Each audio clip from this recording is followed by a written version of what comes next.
यहाँ press conference में मौजूद हमारे सभी साथी और मीडिया के सभी साथियों, सबसे पहले मैं आप लोगों का इस्तकबाल करता हूँ और बड़ी खुशी हो रही है आज आप लोगों के बीच में अपनी बात रखने का। साथियों, आप जानते ही हैं कि जनाब तेजस्वी यादव जी को पार्टी का कारगुजार सदर या वर्किंग प्रेसिडेंट बनाया गया है और इससे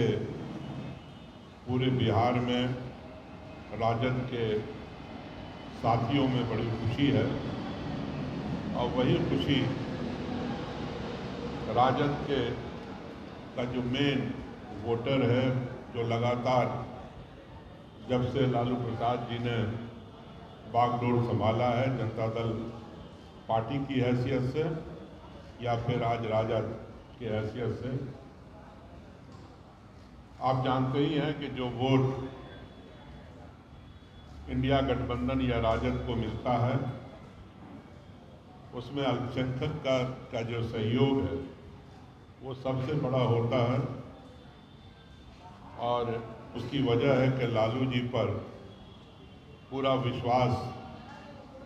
अल्पसंख्यक समाज के लोगों का है और जब उन्होंने ये जिम्मेदारी तेजस्वी जी के हाथों में दिया है तो आपने उनका काम करने के स्टाइल को भी देखा होगा और उन्होंने प्रूव किया है कि वो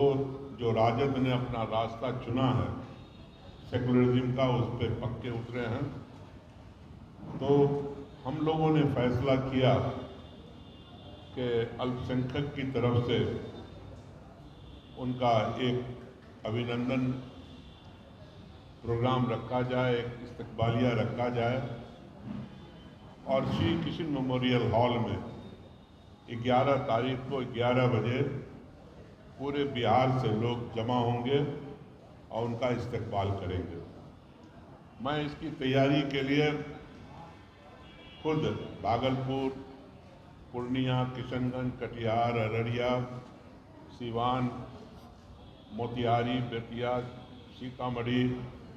नवादा, गया, दरभंगा, समस्तीपुर और कई जगह इधर फुलवारी से आगे नवीन पाली, बहुत जगह घूम के आया हूँ पर्सनली। लोगों में उत्साह है तेजस्वी यादव जी के कारगुजार सदर बनने पर और सभी लोग बहुत खुश हैं। मैं आप लोगों के सामने दो परिस्थिति रखने जा रहा हूँ, दो जो घटनाएं घटने वाली हैं। एक तो सबसे बड़ी घटना, सबसे बड़ा फैसला पार्टी का कि वो कारगुजार सदर हुए हमारे वर्किंग प्रेसिडेंट। ये ज़रूरत इस पार्टी की इसलिए भी है, अल्पसंख्यक के लिए, अक़लियत के लिए, कि आपको याद होगा, मैं रेफरेंस दे दूं, सच्चर कमेटी की एक रिपोर्ट आई थी और उस वक्त जो आंकड़े मौजूद थे उसमें बिहार और झारखंड दोनों था। उस वक्त जो मुसलमान नौकरियों में थे वो तकरीबन 8% थे और उस वक्त कंबाइंड बिहार के अंदर मुसलमानों की आबादी 15.25% थी। जब झारखंड का बंटवारा हो गया तो बिहार में तकरीबन 18%, झारखंड की आबादी मुसलमानों की कम हुई, यहाँ आबादी बढ़ी। आप जानते ही हैं कि मुसलमानों का जो कंसंट्रेशन है यहाँ वो झारखंड के मुकाबले में ज़्यादा है। लेकिन आज सरकारी जो आंकड़े देखिएगा तो उसमें मालूम पड़ेगा 8 से बढ़ कर के ये 10 होना चाहिए था नौकरियों में उनकी परसेंटेज, लेकिन वो घट करके 6% के अराउंड हो गई। तो ये जो कुछ गिरावट हुई, जो साथी हैं जनता दल यू के, उनके बारे में कुछ कहना ही नहीं कि वो पूरे देश में अल्पसंख्यक, चाहे किसी भी कोई भी अल्पसंख्यक हो, उनके साथ उनका रवैया ठीक नहीं है। आप अगर बीपीएससी के रिजल्ट को देखिएगा तो उसमें भी गिरावट मिलेगी। लालू यादव जी का जो बहुत बड़ा देन था, उन्होंने कोई भी कमेटी बनी बिहार के अंदर नौकरी देने वाली, उसके अंदर एक दलित, एक पिछड़े वर्ग के लोगों को और एक अक़लियत के लोग ज़रूर होते थे। चाहे वो पुलिस की भर्ती हुई हो, चाहे वो बीपीएससी की कोई कमेटी बनती हो, कोई भी कमेटी नौकरी देने वाली, और इसलिए नहीं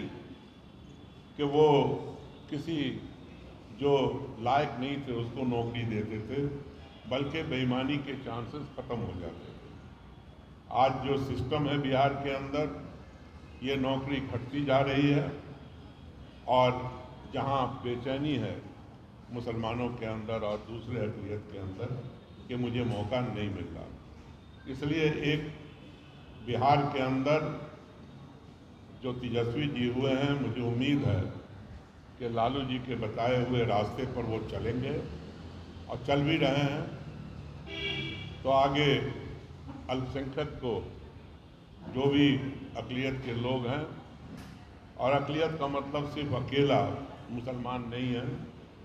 उसमें दूसरे बिरादरी भी हैं, सिख हैं, ईसाई हैं, जैन हैं, बौद्ध हैं, तो ये सभी आज परेशान हैं। तो इन सब की का जो नेतृत्व है, इन सब की जो क़ियादत है, वो आप तेजस्वी जी के पास आ गई है, एक कारगुज़ार सदर की हैसियत से। तो मैं उम्मीद करता हूँ कि वो जो हमारे बड़ी मुश्किलात हैं, और नीतीश जी के वक्त में भी कुछ काम हुआ है, मैं मानता हूँ, लेकिन वो उन कामों से जो बेसिक चीज़ें हैं मुसलमानों की या अल्पसंख्यक की, वो नहीं बदली है। तो मैं चाहता हूँ कि आने वाले दिनों में एक एजेंडा भी तय हो, और उस दिन भी